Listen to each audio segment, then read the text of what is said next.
Ronaldinho, from being the best player in the world, Ronaldinho into the area. Ronaldinho! Ronaldinho! Ronaldinho!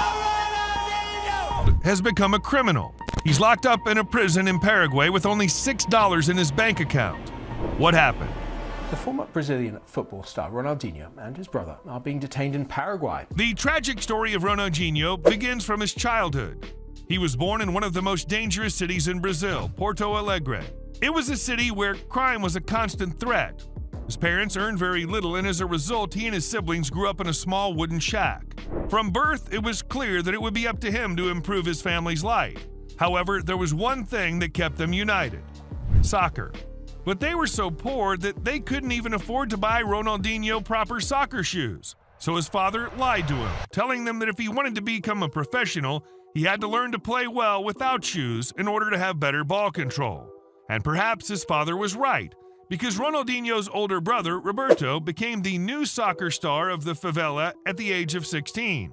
Ronaldinho, being 10 years younger, gave his best.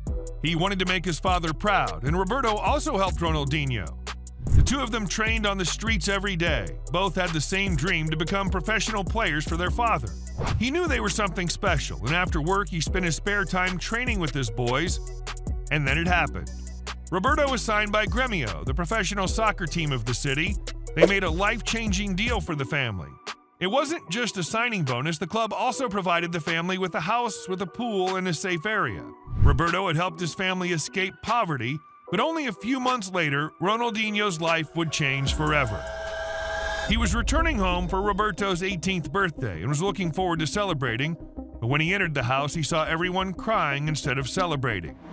His father had a heart attack, fell in the pool, and drowned. His idol, the man who had done everything for him and his brother to pursue their soccer dream, was no longer with them. Roberto became the man of the house, and now it was up to him to earn money to support the family.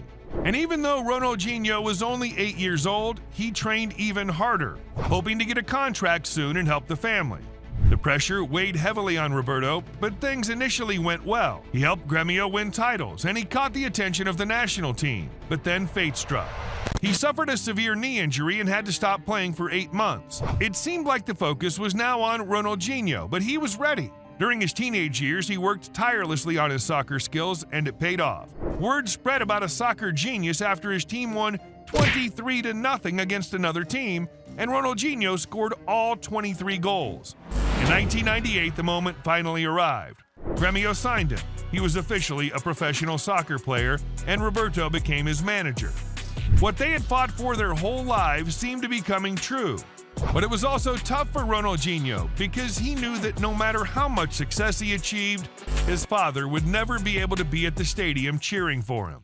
After 3 successful years at Grêmio and winning the Confederation Cup with Brazil, many clubs had their eyes on Ronaldinho. And in 2001, he moved to PSG for $5 million. All of this happened before the Qatari takeover.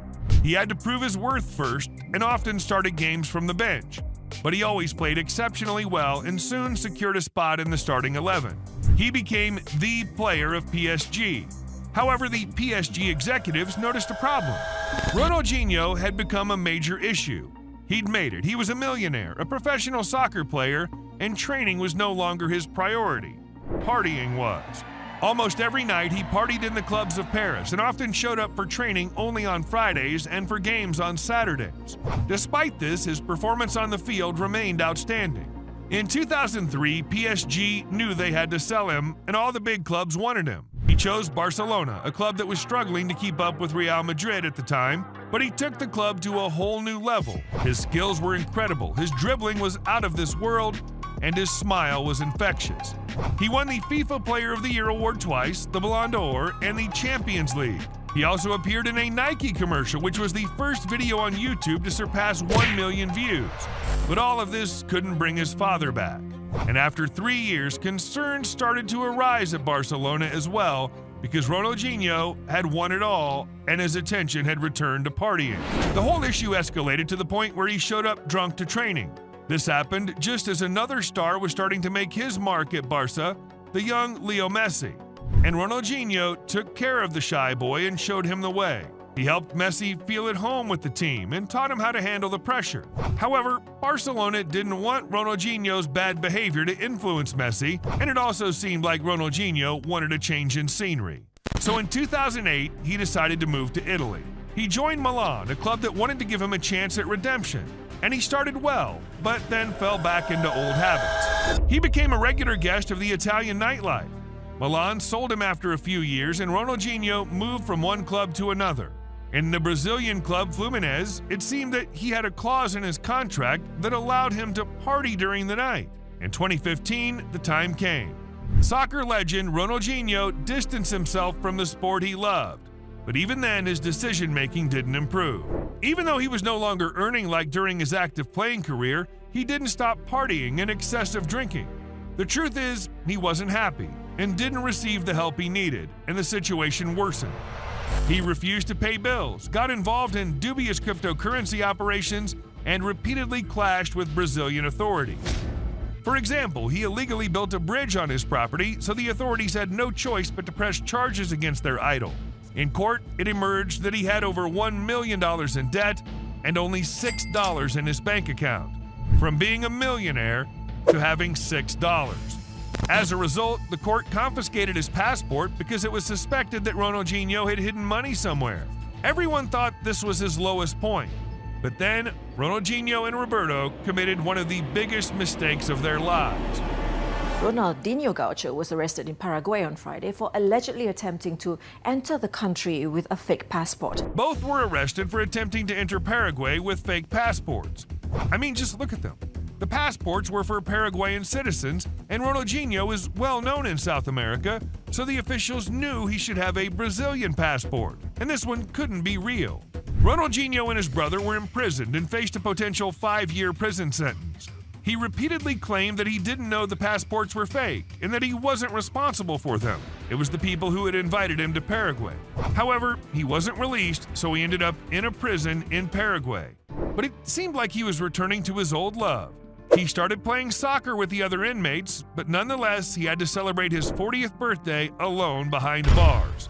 After 32 days, he was allowed to leave prison and placed under house arrest, but only after Ronaldinho and Roberto paid a bail of $1.6 million. Where did the money come from? I guess he wasn't completely broke after all, but who knows? And after 5 months of house arrest, both were allowed to return to Brazil. But it seems that the whole ordeal was also the wake-up call he needed. It seemed like he wanted to take control of his life again.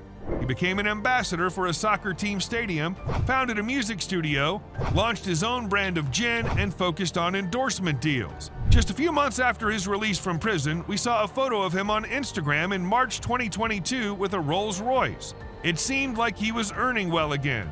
He also started producing his own film, and the trailer read, "A difficult period of my life is about to end. Fortunately, I can never thank enough those who supported me." I hope Ronaldinho has gained control of his life. At least the title of his movie seems to allude to that. Ronaldinho, the happiest man in the world.